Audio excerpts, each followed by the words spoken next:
जय श्री कृष्णा। आप सभी को पौष मास अमावस्या की ढेरों शुभकामनाएं। आज के इस वीडियो में हम विशेष रूप से बात करेंगे आने वाली पौष अमावस्या के बारे में। पौष अमावस्या किस दिन है, पौष अमावस्या पर किए जाने वाले दान पुण्य स्नान किस दिन होंगे, पितृ तर्पण पितृ श्राद्ध किस दिन करने चाहिए, किस समय करने चाहिए और क्या क्या कर्म हैं जो अमावस्या पर करके हम पुण्यों की प्राप्ति कर सकते हैं और कौन से कार्य हैं जो इस अमावस्या पर भूलकर भी आपको नहीं करने हैं, अन्यथा आपको पाप का भागीदार होना पड़ेगा। ऐसे पाप जो कभी क्षीण नहीं होते हैं। तो क्या वह काम है जो अमावस्या के दिन आपको नहीं करने चाहिए और किस प्रकार से आप पितरों का तर्पण करेंगे, कैसे पितर को प्रसन्न करेंगे, पितर का श्राद्ध करने का समय अगर आपको नहीं मिल पा रहा है तो कैसे थोड़ा सा समय निकालकर अपने पितरों को प्रसन्न कर सकते हैं, पितृदोष से कैसे मुक्ति पा सकते हैं और एक दिन कैसे आपके पूरे महीने को बना सकता है। यह संपूर्ण जानकारी आपको इस वीडियो के माध्यम से प्रदान की जाएगी। आपसे निवेदन है कि वीडियो अगर थोड़ा भी आपके लिए उपयोगी लगे तो वीडियो को लाइक जरूर कीजिएगा। भगवान श्री कृष्ण आपके पितरों को धाम में स्थान दें। भगवान श्री कृष्ण के प्रसन्नता के लिए कमेंट बॉक्स में अवश्य लिखिएगा जय श्री कृष्णा, या आप लिख सकते हैं जय पितृदेव। देखिए, चलिए आप सभी को एक एक करके जानकारी आरंभ करते हैं। बात करते हैं आने वाली पौष अमावस्या की। आप जानते हैं कि अमावस्या वह तिथि है जो आपके जीवन के सभी दुखों का निवारण कर सकती है। अमावस्या वह दिन है जो पूरे महीने का भाग्यफल निर्धारित कर सकती है।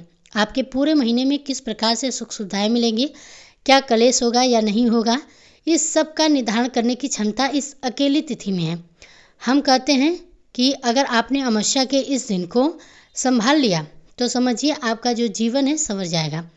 आप प्रति माह अमावस्या के दिन जो कर्म करने के लिए कहे गए हैं उनको करते जाइए, आपके जीवन से संकटों का नाश हो जाएगा।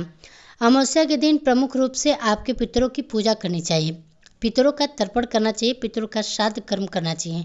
अमावस्या का स्नान अनंत फल देने वाला है और अमावस्या के जाने वाले दान अनंत फल देने वाले हैं। शास्त्र कहते हैं कि अमावस्या तिथि जो है वो पितरों को समर्पित तिथि है, अर्थात इसके अधिष्ठाता जो बनाए गए हैं वह पितरों को बनाया गया है। जैसे सभी तिथियों के कोई न कोई देवता होते हैं, अधिष्ठाता होते हैं, उसी प्रकार से यह जो अमावस्या तिथि होती है इसके अधिष्ठाता पितृगण होते हैं। इसलिए इस दिन विशेष रूप से पितरों की पूजा की जाती है। अब आप कहेंगे कि अमावस्या को ही क्यों पितरों की पूजा की जाती है और इसे अधिक महत्व क्यों है। तो देखिए, पितृलोक जहाँ पर है वहाँ हमारे 15 दिन के बराबर रात्रि होती है और 15 दिन के अगले 15 दिन के बराबर दिन होता है। अर्थात हमारे जो 24 घंटे के अनुसार जब 15 दिन बीत जाते हैं, 15 दिन और 15 रात्रि, तो वहाँ पर एक रात समाप्त होती है और फिर जब अगले 15 दिन और 15 रात्रि व्यतीत होती है तो अगला दिन समाप्त होता है। तो यह जो अमावस्या का दिन होता है ना, यह पितृ के उठने का दिन होता है। इस दिन पितरों की सुबह हो रही होती है, इसलिए इस दिन को पितरों को समर्पित किया गया है। और इस दिन जो पितरों की पूजा कर लेता है, पितरों को जो तृप्त कर लेता है, संतुष्ट कर देता है, उसका आने वाला पूरा महीना बहुत ही उत्तम व्यतीत होता है। आप सभी जानते होंगे कि हमारे जीवन में अनेकों परेशानियां, अनेकों सुखों का कारण हमारे पितृ ही होते हैं। जैसे आपके जीवन में मानिए कि अनेकों प्रकार की आर्थिक परेशानियां अगर चल रही हैं, बहुत कुछ करने के बाद भी धन प्राप्त नहीं हो रहा है, व्यापार नहीं चल रहा है, नौकरियां नहीं लग रही है या छूट जा रही है बार बार, तो कुल मिलाकर अनेक परिश्रम के बाद भी अगर धन की प्राप्ति नहीं हो पा रही है तो इसका कारण आपके जीवन में पितृदोष, पितरों की नाराज़गी भी हो सकती है। क्योंकि जब पितरों की नाराज़गी होती है तो पितृदोष होता है। तो इस प्रकार के हालात बनते हैं। वही मान लीजिए कि आपके जीवन में अनेक प्रकार के क्लेश चल रहे हैं, परिवार टूटने के कगार पर है, या कहें कि पति पत्नी के बीच भी क्लेश की स्थिति, कलह की स्थिति है और कारण ही क्लेश हो जाता है, तो इसका कारण भी पितरों की नाराज़गी और पितरों का दोष हो सकता है। क्योंकि जब पितृ नाराज होते हैं तो पितृदोष होता है। तो इस प्रकार के अकारण क्लेश उत्पन्न हो जाते हैं, संतान वृद्धि तक रुक जाती है, वंश वृद्धि तक रुक जाती है, संतान उत्पन्न नहीं होते हैं। परिवार में अगर पितरों की नाराज़गी बढ़ जाती है तो इससे आपके घर में बहुत सी समस्याएं उत्पन्न होने लगती हैं। इसलिए अमावस्या जो है ना, सबसे महत्वपूर्ण दिन है। इस दिन को अगर आपने मना लिया, इस दिन को अगर आपने संभाल लिया तो आपके जीवन से संकट समाप्त हो जाएंगे।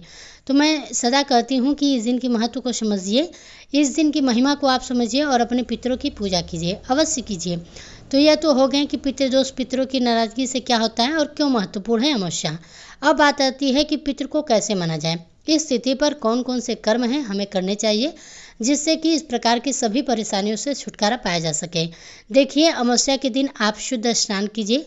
शुद्ध स्नान का अभिप्राय यह है कि जो स्नान कर रहे हैं वह सूर्योदय से पहले कीजिए और संभव हो तो जल में थोड़े से काले तिल डाल करके स्नान कीजिए। थोड़ा सा गंगा जल डाल के स्नान कीजिए।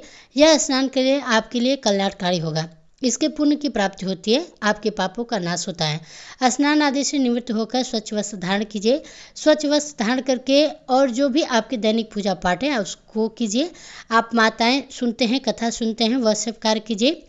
इसके बाद आप सबसे पहले पितृकर्म करेंगे। पितृकर्म के लिए देखिए, आप ब्राह्मण को भोजन करा सकते हैं, ब्राह्मण को बुला सकते हैं, दान दक्षिणा आदि देकर विदा कर सकते हैं, पिंडदान करवा सकते हैं या श्राद्ध कर्म भी कर सकते हैं।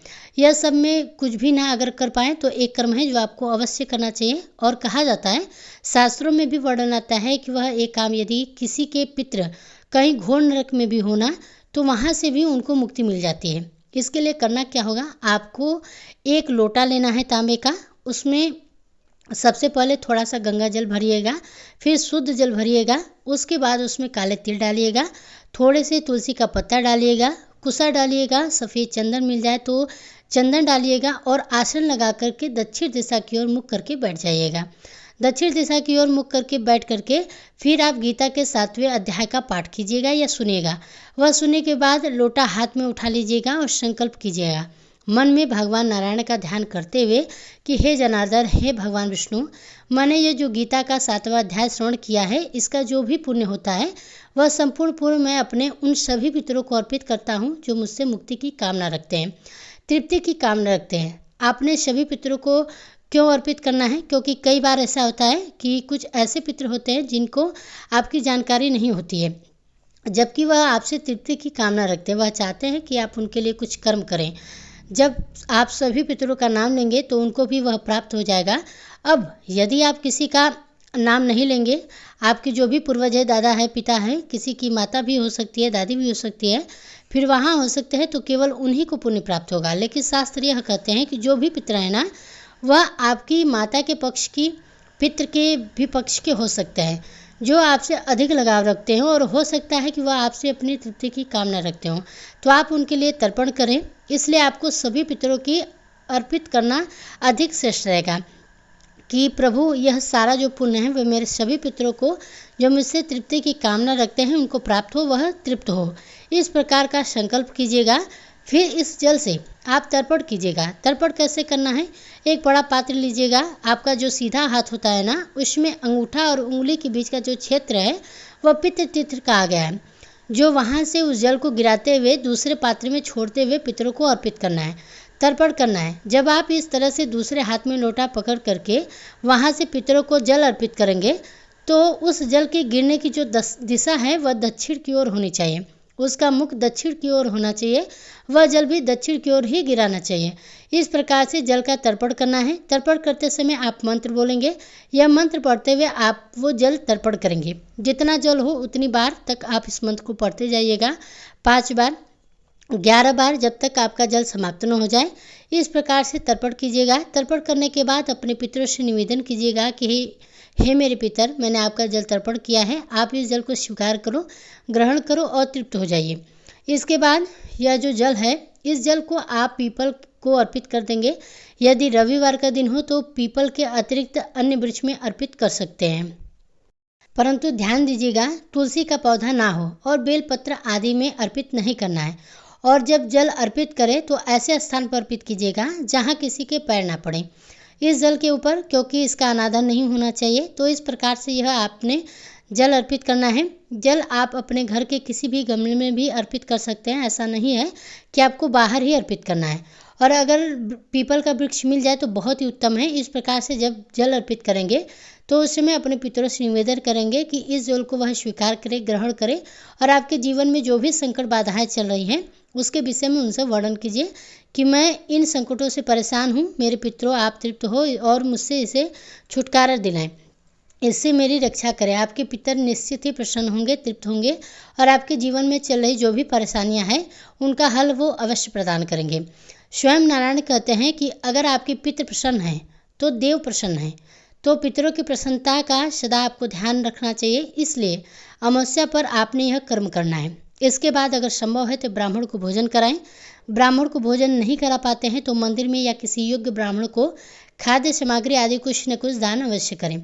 इस दिन किया जाने वाला दान पुण्य अनंत फल देता है। आप ब्राह्मण को गर्म वस्त्र प्रदान करते हैं, कंबल प्रदान कर सकते हैं, जूते का दान भी आप कर सकते हैं। बड़ा ही महत्व होता है इस अमावस्या पर। या तो आप कोई भी वस्तु देना चाहे तो वो दे सकते हैं। इस प्रकार से जितना भी दान करेंगे उतना कल्याणकारी है। और कुछ न कुछ अगर नहीं कर पाते हैं तो यह पितृ कर्म जो गीता के 7वें अध्याय का है, इसको आपको अवश्य करना चाहिए। इसके अतिरिक्त सायंकाल को तिल के तेल का दिया आपने जलाना है। एक पितरों के नाम का जलाना है और एक पीपल पर जलाना है। पितरों का नाम का जो दिया है आप घर पर जला सकते हैं और एक पीपल पर आपने तिल के तेल का दिया जलाना है। पीपल पर जलाएंगे तो आपके लिए उत्तम रहेगा। अब आपको बताते हैं अमावस्या का जो व्रत है वह कैसे किया जा सकता है। अगर आप करना चाहते हैं तो व्रत कैसे करना है फिर आपको बताएंगे। वह कौन से काम है जो आपको भूल कर के भी अमावस्या के दिन नहीं करना है। तो देखिए, अमावस्या के दिन जो व्रत किया जाता है उसमें आपको सूर्योदय से पहले उठना चाहिए। उठने के बाद स्नान आदि से निवृत्त होकर स्वच्छ वस्त्र धारण करके व्रत पूजन का संकल्प करना होता है और भगवान शंकर तथा माता पार्वती का पूजन किया जाता है। कुछ लोग माता लक्ष्मी के लिए भी व्रत करते हैं तो उनको भी माँ लक्ष्मी का व्रत करना होता है और माँ लक्ष्मी का ही पूजन करना होता है। इसके लिए भगवान की तस्वीर या प्रतिमा को स्थापित कीजिए। एक चौकी लीजिए, उस पर वस्त्र बिछाइएगा। भगवान की तस्वीर को स्थापित कीजिए या माँ लक्ष्मी की पूजा कर रहे हैं तो उनका व्रत भी किया है तो उनको स्थापित कीजिए। चौकी पर उनकी स्थापना करने के बाद उनके सामने घी का दिया रखिएगा और धूप रखिएगा। अपने सीधे हाथ पर जल लीजिएगा। एक लोटा लीजिएगा, लोटे में गंगा जल फिर शुद्ध जल लीजिएगा और उस जल से चम्मच के माध्यम से थोड़ा सा जल हाथ में लीजिएगा और अपने हाथ को धो लीजिएगा। हाथ धोने के बाद अब आप संकल्प करेंगे। संकल्प करने के लिए सीधे हाथ पर जल लीजिए। एक का सिक्का दक्षिणा के रूप में कम से कम रखिएगा, अधिक जो भी आप रखना चाहें तो रख सकते हैं। 3 बार बोलिए ओम श्री विष्णु श्री विष्णु ओम श्री विष्णु। अपना नाम, अपना गोत्र, जिस स्थान पर बैठकर संकल्प कर रहे हैं वहाँ का मकान नंबर, क्षेत्र का नाम, शहर का नाम, पौष मास अमावस्या व्रत पूजन कथा बोलिए। श्री संकल्प भगवान के चरणों में अर्पित कर दीजिए। धूप दीप आपने संकल्प से पहले ही प्रज्वलित कर लेने हैं। फिर आप भगवान को स्नान कराएं। स्नान कराने के लिए पुष्प के माध्यम से जल के छींटे दीजिए। स्नान वस्त्र अर्पित करेंगे तो वस्त्र के रूप में मौली का एक टुकड़ा तोड़िए और भगवान को अर्पित कीजिए। माँ लक्ष्मी को अर्पित कीजिए। वस्त्र अर्पित करने के बाद तिलक लगाइए। रोली, कुमकुम आदि से तिलक लगाइए। अक्षत लगाइए। पुष्प अर्पित कीजिए। फूलों की माला है तो माला पहनाइए। फिर धूप दीप दिखाइए और नैवेद्य के रूप में आपके पास जो भी फल है वो फल अर्पित कीजिए। मिठाई है तो मिठाई अर्पित कीजिए, अन्यथा बतासा भी अर्पित कर सकते हैं। नैवेद्य करके जलाचमानी कराएंगे। उसके लिए एक चम्मच लीजिए और भगवान को अर्पित कर दीजिए। जलाचमानी करा करके तांबुल अर्पित किया जाता है। तो तांबुल के लिए एक पान का पत्ता लीजिए, उस पर 2 लौंग, 2 इलायची, 1 सुपारी रखिए। उसका बीड़ा बना करके वो भी अर्पित कर दीजिए। तांबूलम पुंगी फलम शुभ दक्षिणा आयम, शुभ दो वर दो। जो भी दक्षिणा अर्पित करना है अगर आपको चाहते हैं तो वह दक्षिणा चढ़ाइए। हाथ जोड़ करके नमस्कार कीजिए। अब आप अमावस्या व्रत की कथा सुनेंगे। कथा आपको हमारे इसी चैनल पर सुनाई जाएगी। तो चैनल पर अगर नए हैं तो उसे सब्सक्राइब कर लीजिए जैसे कि आप कथा श्रवण कर सकें। कथा सुनिएगा, नियमों के अनुसार दिन को व्यतीत कीजिएगा। इस प्रकार से इस व्रत का पूजन किया जाता है। अब बात करते हैं कि वह कौन से 2 कार्य हैं जो इस अमावस्या पर भूल कर भी आपको नहीं करना है। पहला कार्य तो अमावस्या के दिन आपको कोई भी फूल पत्ती आदि नहीं तोड़नी है। तुलसी का पत्ता भी नहीं तोड़ना है। किसी भी प्रकार का फूल पत्ती आपको किसी भी वृक्ष से नहीं तोड़नी है। यह घोर अपराध लगता है। इससे बहुत ही बड़ा पाप लगता है। अगर भगवान को चढ़ाने के लिए भी आपको फूल चाहिए तो आप आज के दिन स्वयं नहीं तोड़ेंगे। या तो एक दिन पहले का प्रयोग कर लीजिए, ला करके आप माली से ले लीजिए। स्वयं को अपने हाथों से तोड़कर नहीं लेना है। दूसरा, अमावस्या के दिन आपको दूसरे का अन्न नहीं खाना है। दूसरे से अभिप्राय है कि किसी का भी दूसरे का अन्न नहीं खाना है, चाहे वो मित्र हो, चाहे सहपाठी हो, कोई भी हो, उसका अन्न आपको नहीं खाना है। चाहे वो ऑफिस कोई कलीग हो या रिश्तेदार हो, आप जिसका भी अन्न खाएंगे उसे अपने 1 महीने का पुण्य देकर आएंगे, यह कहा जाता है और यही सत्यता है। अमावस्या पर जो दूसरे का अन्न खाता है तो जिसका भी अन्न वो खाता है उसको उसके 1 महीने का पुण्य लग जाता है। तो अपने 1 महीने के पुण्य को क्यों खोना है केवल थोड़ा सा खाने के लिए, थोड़े से अन्न के लिए। इसलिए अमावस्या पर दूसरे का अन्न नहीं खाना चाहिए। ऐसे रिश्ते हैं जिसमें खा सकते हैं, जैसे कि पिता के घर का खाना खा सकते हैं, भाई के घर का खाना खा सकते हैं, गुरु के घर का खा सकते हैं, मामा नाना के घर का खा सकते हैं। इसके अतिरिक्त कोई भी रिश्ता नहीं है जिसमें खाया जा सके। ससुराल अगर आप जा रहे हैं तो वहाँ भी आप खा सकते हैं, वहाँ यह दोष नहीं लगेगा। बाकी सभी जगहों पर इसकी मनाही है। बहन के घर पर भी आपको इस प्रकार का खाना नहीं खाना चाहिए अमावस्या के दिन। तो ये 2 कर्म हैं जो आपको भूलकर भी इस अमावस्या पर नहीं करने हैं, अन्यथा आपको भारी नुकसान होगा। अब बात करते हैं कि यह अमावस्या किस दिन है। पौष की जो अमावस्या तिथि है वह शुरू हो रही है 19 तारीख को सुबह 4:59 पर और 20 तारीख की सुबह 7:15 पर इसका समापन होगा। ऐसे में आपको अमावस्या के सभी शुभ कर्म 19 तारीख को करने हैं, क्योंकि सूर्य के मुख से अमावस्या रहेगी और पूरे दिन अमावस्या रहेगी। तो पितृकारी समाप्त मुख के कर्म करना है। अमावस्या सभी पितृ कर्म को दान पुण्य स्नान आदि व्रत आदि सब कुछ 19 दिसंबर को ही करना है। शुभ समय रहेगा 4:04 से लेकर 11:42 तक। इस समय में आप पूजा पाठ आदि कीजिएगा, बड़ा ही कल्याणकारी रहेगा। पीपर पर जल देने के लिए उत्तम समय जो पितरों के लिए तर्पण के लिए होता है वह होता है कुतुब काल का, जिसका समय होता है 11:30 से लेकर 5:15 बजे के बीच में।